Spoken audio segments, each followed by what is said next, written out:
Farmland and farming have always been important, as they have been the primary source of sustenance for humanity and has been the lifeblood of civilization ever since the invention of agriculture, ever since the Neolithic Revolution, when agriculture was first discovered, and was, until industrialization, the primary occupation for most of mankind, and the primary source of income for most people and most political entities. Entities like the great civilizations and empires of the Middle East, an area that for most of its history has been more economically, culturally, and civilizationally important than most other areas of the earth. Hence, I thought it would be prudent to discuss the systems of farmland control in the Middle East during the period of late antiquity and the medieval period, in an overview style so that they easily become understandable and distinguishable from each other.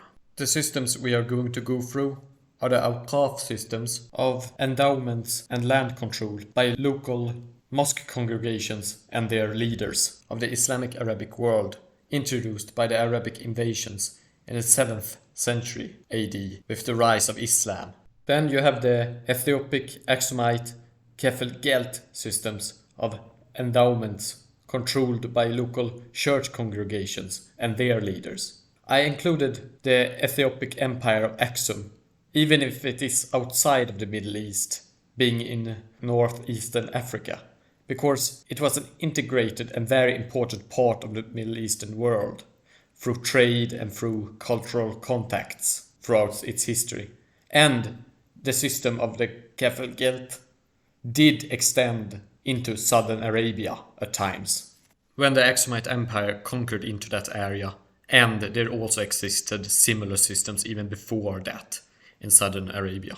Then you have the Persian Dihkan system, the so-called Persian feudal system of land control, but not really, as feudalism, to the extent it existed, is more of an European phenomena. Yet I will sometimes refer to it as the MiddleEastern feudal system, as that is the closest approximation of it that you can easily give.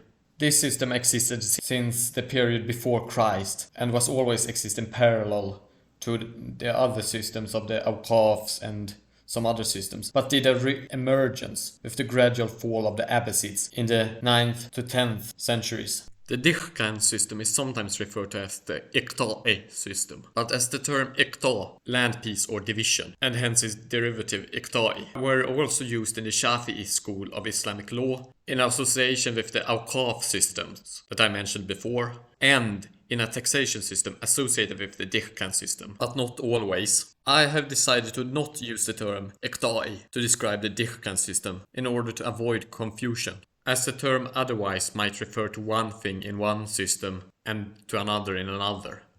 And then you also have the Roman Byzantine Curator system and the later Pronoia systems that replaced it gradually, and the Ottoman Timar system that existed in parallel with the Ottomans' conquest of the Eastern Roman Empire.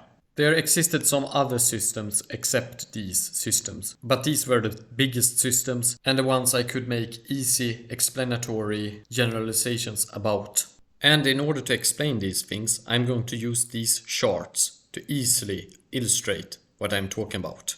On the top you see the various systems that I'm going to discuss, and to the side here you see the various subjects and traits that I will discuss with regards to these systems of land control and land ownership. Actually, on the subject of ownership and control of the land, that will be the first subject to discuss here. In the Awqaf systems, it was the local mosque congregation or the leader of the local mosque that ultimately controlled the land, as the land was communally owned by the congregation and usually managed by the mosque congregation's leader. Also important to note is that these mosques were independent from each other. So one mosque did not have control over another mosque congregation's land or vice versa, even if that mosque was bigger or had a bigger congregation. So what we are discussing here are local independent mosque congregations that control land separately from each other, but within a greater system of Islamic law or Sharia.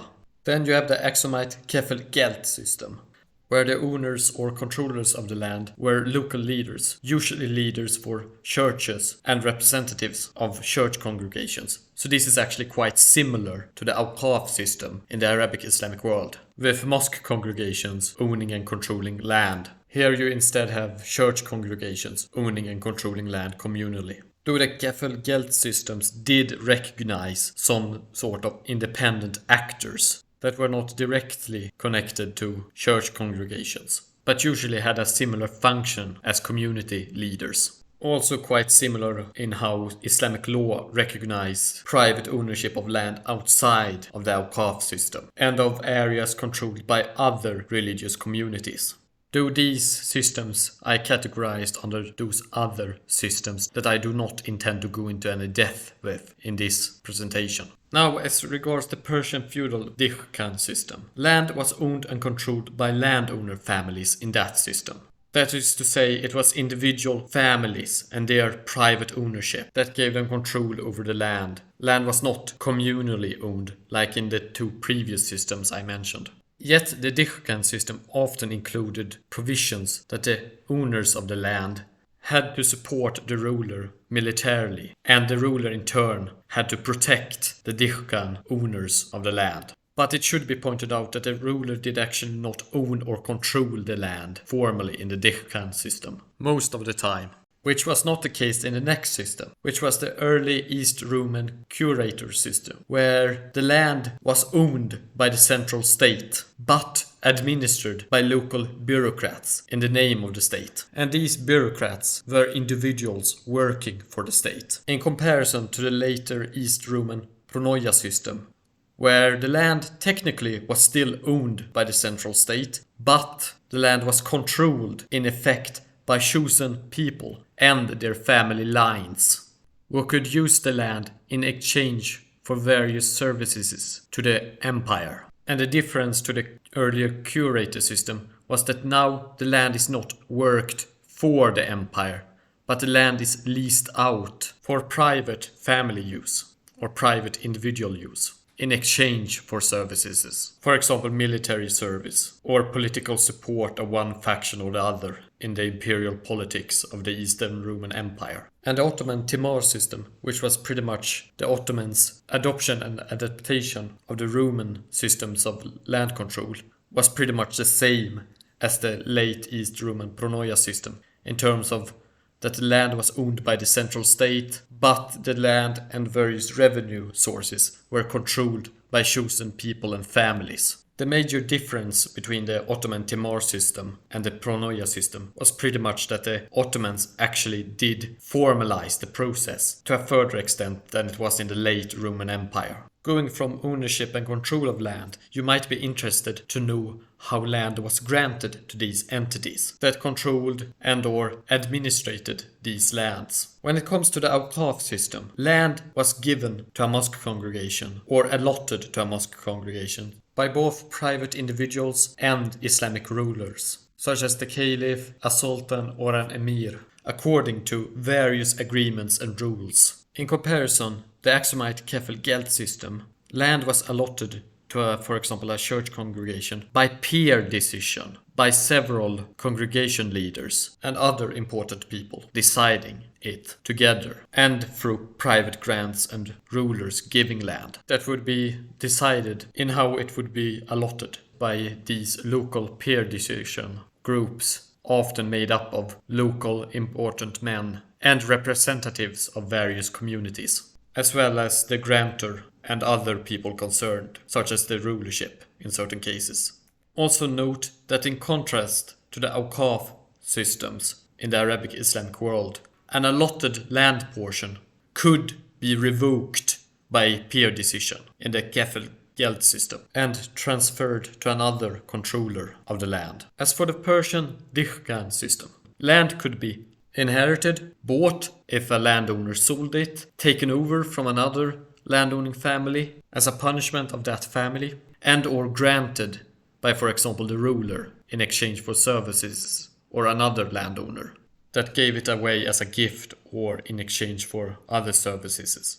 In short, land ownership was a familial property, which it was not in the East Roman curator system, where control for administrative purposes, though not ownership, was given by the state to local bureaucrats. Often this land was given indirectly by the imperial administration in the name of the greater Roman state rather than directly from the emperor, and the ownership of the land was still both informally and formally under the control of the central state. In the later pronoia system, control, though not formal ownership, was given by the imperial administration and usually even by the emperor himself, as under his name, through personal decision rather than through a bureaucratic process, like in the earlier curator system. A consequence of this is that the land grants usually only lasted as long as the emperor and his direct descendants in his dynasty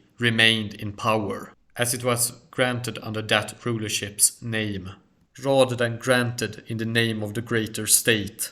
The Ottoman Timur system was actually closer to the curator system in how it was built, in that control but not ownership was granted indirectly through the administration, and not by the Ottoman emperors personally most of the time. The curator system, the pronoia system, and the Timur system, all by having the land formally at least owned by the state, meant any land grants could be revoked through the state administration deciding so, in a way that wasn't possible with the waqf systems, the kefil system, or the Persian dihkan system. As in those systems, the land ownership was not under the control of the centralized state and or its rulers. Speaking about rulers and land granting, the next subject to discuss are the grantors of land in these systems.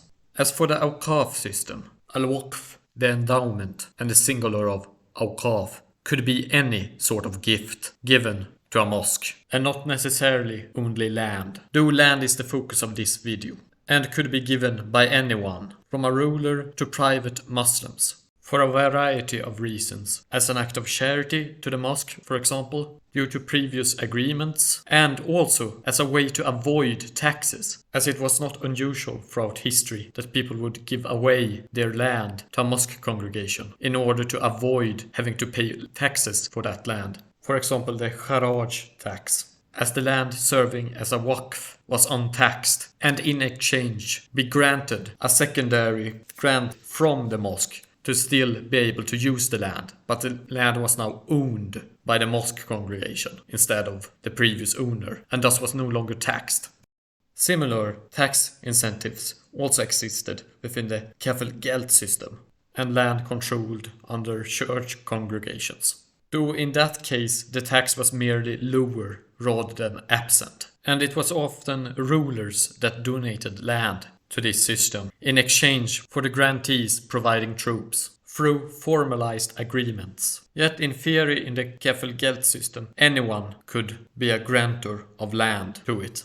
Similarly in the Persian dihkan system anyone could in theory grant land within it, and that was often the case, as the dihkan system often was a network of grantships by a ruler above granting land rights to his subordinates, who in turn granted land rights to their subordinates, often through informal agreements rather than the formalized agreements of the kefil system.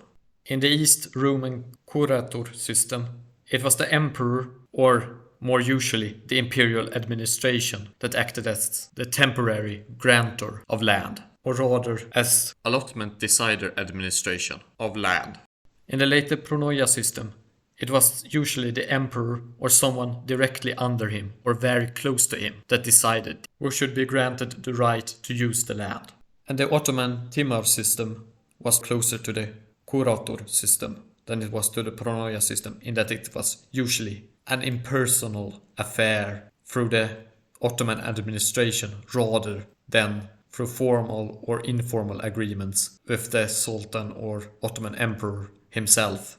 And now we will discuss the grantees, both in the first-hand and second-hand grantees of this system. In the waqf system, the main grantee is the mosque entity that in turn is granted the land and then later grants it in second hand over to various families and individuals under it that will utilize the land on behalf of the mosque congregation, though the mosque congregation still maintains the ownership of the land. And these secondary grantships were highly standardized and formalized through the traditions of Islamic law, essentially a type of voluntary serfdom with various protections. And you can notice a similar type of system in the Feudalsystem, with local churches and their congregations and local other entities being the first grantees and then giving grantships in second hand, but still maintaining ownership to various families and individuals, though somewhat more informalized in these second grantships and not as regulated. As for the Dihkan system, it was usually the case that a landowner, be it a ruler or someone high up in the hierarchy or a large landowner, would grant the right to use the land to those subjects that were beneath him, who in turn would grant rights to use that land to their subjects, in a net of informal and formal agreements made by various personal relationships and familial agreements, in exchange for various favors and services. In short, quite similar to the stereotypical view about feudalism. In the curator system, the rights of administration were granted to one individual, and he was alone responsible for that area. He could delegate his work, but there was no formalized structure for second-hand grantships, and he could not give away or sell his position as an administrator of that area. In comparison, the later Pronoia system allowed grants to both individuals and sometimes families as something that would be inherited, and as this grant was the right to use the land rather than a position of administration, it could also be given away to other individuals and or leased out in second hand. The Ottoman Timar system was more like the curator system in that it was a system that granted land to individuals and not to families. Though it did allow some second-hand grants under various formalized conditions. Actually, speaking about formalized, another subject to discuss is the level of formalization, or rather institutionalization, in land control, and how much of a standard there existed in these systems, or how much it was up to informal agreements between various people. As for the Arabic Islamic waqf systems, they were largely formalized. Sure, the grant to a mosque could be pretty informal and have a lot of personal informal agreements with the representative of the mosque congregation and the grantor. But on the lower level, on the secondary grants, when the mosques grants the usufruct of the land to various families and individuals, then those grants are subject to a lot of formalized rules and laws. In comparison, in the Kafel-Gelt system, that was also largely formalized, the primary grant to a church congregation was actually highly formalized, with standards for various agreements and the like. However, the bottom, or the secondary grant, was a lot more informal than in the Arabic Islamic waqf systems, though there were still rules even there. But there is kind of an inverse relationship here when you compare these two systems. As for the Dihkan system, it was largely based on informal personal agreements between people and between families. As for the curator system, it was a largely law-based administrative system that was very formalized and, in fact, was the most standardized and formalized of all of these systems that I am describing in this video. Far less formalized was the late East Roman Pronoia system that was usually a mix of personal agreements between the emperor and his closest associates with various peoples and families, combined sometimes with standardized, formalized laws. Though even here it was to a large degree informal, though not as informal as the Dihkan system, that was the most informal of all of these systems. Somewhat more formalized was the Ottoman Timar system that had a formalized administration, but even there was a lot of at times informal agreements that were made, and exceptions were sometimes more the norm than the exception, especially the further out from the core of the Ottoman Empire you went. And the bigger the Ottoman Empire became, the more it became filled with informalities and informal agreements. But on the subject of formality, that is connected to the next subject. If there existed a set period of time, a formalized set period of time for a land grant. In the waqf systems, largely no. Once a waqf was given to a mosque, the mosque would retain it forever, unless it sold it off willingly, or lost it some other way. And the secondary grants were more or less timeless as well, and could only more or less be broken if the secondary grantee actually broke the agreement in some way. Meaning that a family, as long as it upheld the standards of the agreement, could live off the land for several generations, with a formalized legal right to use the land, that unless a breach was made, could not be revoked. As for the Aksumite Kefil-Gelt system, yes and no, it depended very much upon what the agreement was, if it was for a set period or not.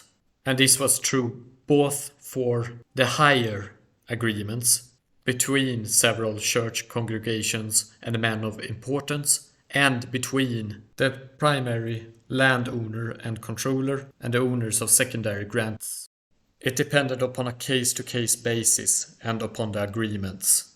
Though these agreements were a lot more standardized than the informal agreements in the Persian Dihkan system, where set periods of time were completely up to the informal agreements between the parties involved. As for the curator system, yes, it was period-based. You were not a permanent administrator, but you were set to administrate a land area under a set period.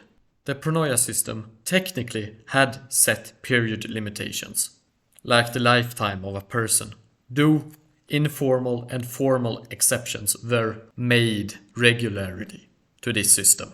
The Ottoman Timur system also had set periods, like the curator system. Was secondary grants or the leasing of land in second hand allowed in these systems?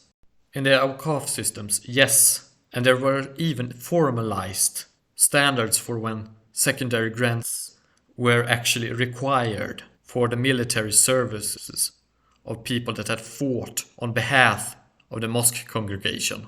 In the Kefil-Gelt system, yes, you had a formal right for secondary grants, yet many of the terms for secondary grants were informal and up for local discretion.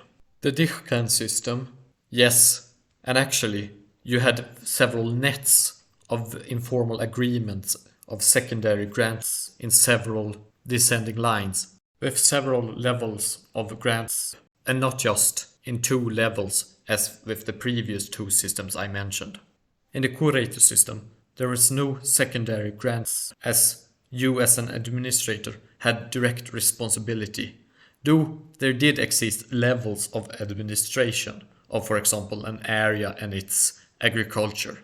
In the later pronoia system, both yes and no, as there existed formalized and informal reasons for when a secondary grant was allowed or not allowed.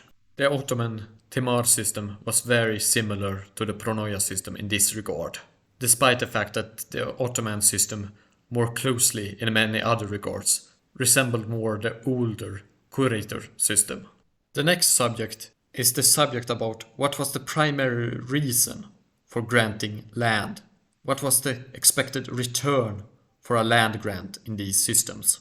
In the waqf systems, the primary reason for giving land to a mosque was that the mosque in return would provide troops for the ruler that had granted land, either troops or other types of tribute, and these were agreed upon through informal agreements. As for the people working on the waqf land, the owners of the secondary grants from the mosque, they were expected to provide military services for the mosque in the case of a conflict. And a similar situation was actually also the case in the Kefil-Gelt system, though in that case the tax and the provision of troops to the centralized rulership was much more formalized and standardized, though it became actually more informal later. And in the later Ethiopic dynasties, it became much more informal. And the provision of tax and troops could actually be outright denied to the central ruler, in a similar manner as it could be denied by the mosque congregations to the centralized rulership in the waqf system. Speaking about informality, in the Dihkan system, there was no standardized form of return for a land grant, though through various agreements and laws, troops, tax, and various types of tribute, both formal and informal, could be collected. In the curator system, you were supposed as an administrator to achieve various sorts of quotas, to fulfill the delivery of set quotas. Similarly, the pronoia system either usually demanded that you provided troops and or fulfilled various set quotas and delivered them. The Timor system actually began similarly to the pronoia system as a system of military compensation where you were granted a grant due to your military service as a compensation for your service. Then it later evolved into a system of quotas where you had to deliver quotas and people got Timor grants as a result of bidding processes, where those that promised the highest quotas to be delivered got the grants. The next subject is the type of labor used primarily in these systems. In order to make this a bit clearer, I would recommend that you, after having viewed this entire video, go to my video about the types of labor throughout history. Link is in the description. In the waqf systems, depending upon the areas of the Middle East discussed, it was either mainly slavery or standardized serfdom. Standardized serfdom because the secondary grantees are, in fact, a type of serfs, with a lot of legal rights and protections, but they are still serfs under the mosque, technically, as they do not own the land, but have a right to work the land in exchange for various services. In the places where more slavery was used, sometimes these secondary grantees actually were the slave owners and not the mosque congregations, and thus they utilized the slaves to work for them on the land. Other times, the mosque congregation owned slaves communally and made them work the fields directly with no middleman.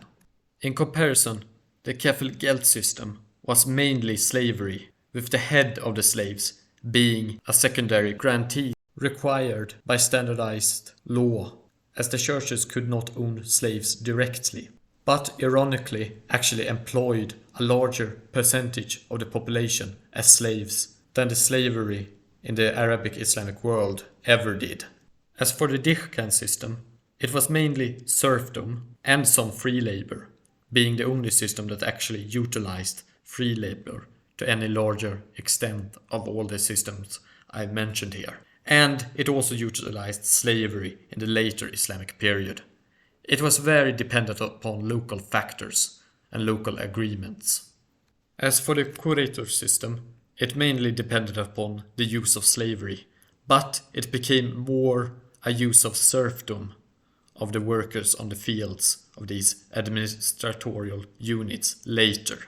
And the pronoia system more or less both used serfdom and some slavery, though much more limited amounts of slavery. Though slavery would come back to a larger extent with the Ottoman Timor system, that also used still some serfdom, but that was to a lesser extent. The next subject is, did these systems of land control, ownership and land use have set rates of use and return of the farmland and agricultural production on the primary and secondary grants? For the waqf systems, yes, you had a roof that if you were a secondary grantee of the mosque land, then if you produced more than a certain level, then you had to pay that surplus to the mosque. But you did not have a minimum rate. So as long as you produced enough to feed yourself, you would not go hungry. But if you did go over this surplus roof, you had to pay any surplus to the mosque congregation. And this system actually ensured a sort of security in the Middle East before industrialization, as you did not have to worry that if the yield of the farmland was bad that year, that you had to go hungry because you had to pay it in tribute to the mosque congregation. And you only had to worry about that if it was so bad that you couldn't even feed yourself. Yet in modern times, this system has actually become problematic in certain regions of the Middle East. As when you have a surplus roof, it does not actually make sense to make your agricultural output more effective through modern methods and modern industrialized farming, as any surplus that you would receive from this would go directly in payment to the mosque congregation rather than to you, and it would only be a cost to invest in it. And this is one of the reasons as to why agricultural development has stalled in certain regions of the Middle East in our modern days. But I'm kind of getting distracted, so let's go back to comparing these various systems.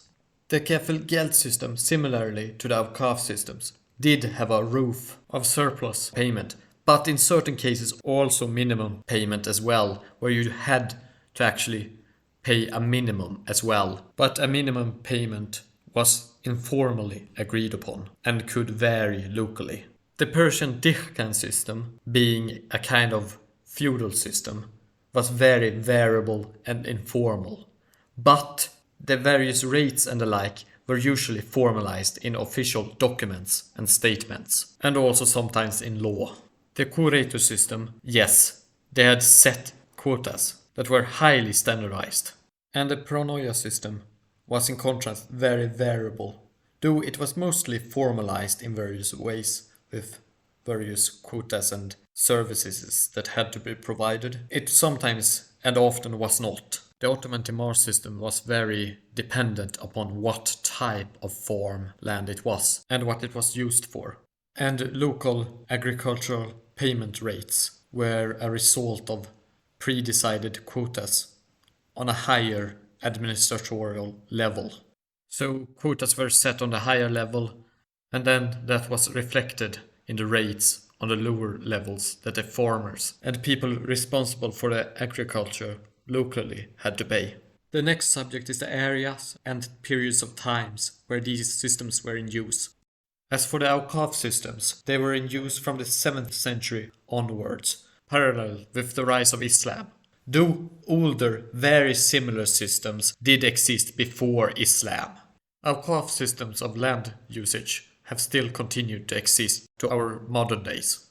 Historically, the waqf systems have mainly been concentrated in the Middle Eastern lowlands, where the system has been used the most historically.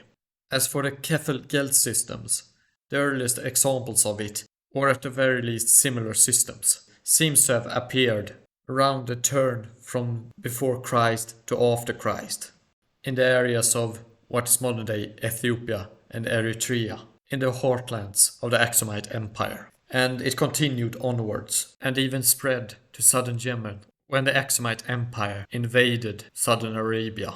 And the system existed throughout the ages, and through later Ethiopic empires, such as the Sagwe and Solomonic dynasties, though in changed forms, and it even existed in changed forms to this very day in certain parts of Africa, though mainly in Ethiopia in certain places. As for the Dihkan system, its implementation is ancient and goes at least back to the Parthian Persian dynasty before Christ, and continued in various forms, even up to modern day in certain areas of Central Asia and in the Middle East. Historically, it was mainly concentrated to the Iranian heartlands of the Iranian plateau and Central Asia, but at times it spread to other parts of the Middle East, mainly through various Persian-based dynasties and Persian-based empires, and also some Turkic ones, the Seljuk Turks, were one of the main spreaders of the Dihkan system in the Greater Middle East, for example. As for the Quretur system, it began during the Roman Republic, but evolved through time and got its most prominent form in the 4th century under Emperor Diocletian, and the curator system was applied within the territory of the Roman Empire and was not exported or adopted by anyone else, except if you would argue that the Timar system is a sort of adoption of it. Though the curator system never totally disappeared within the Roman Empire, it gradually got replaced by the pronoia system that became officialized as a system in the 11th century. And the pronoia and the curator systems ended with the fall of the Byzantine Eastern Roman Empire, with the fall of Constantinople in the year 1453 on the 29th of May, under the hands of the Ottomans, who gradually, as more and more Eastern Roman land and administration was taken over, as they slowly devoured the old Eastern Roman Empire, implemented the Timar system as a kind of Ottoman version of the Roman administration. And this system gradually spread later with the Ottoman expansion. Though it would gradually also disappear and eventually be ended with the Tanzimat reorganizations made in the 19th century. And this was an overview of the great systems of land control and land use in the Middle East and its history. I know that this was a much longer and rather different type of video than what I usually make on this channel. And I hope you have not found this lecture of mine too tedious to sit through. If you have any questions or opinions about this, please post them in the comment section. Please do subscribe, as it would help the channel spread awareness about the humanities. اشتركوا بالقناة المفضلة.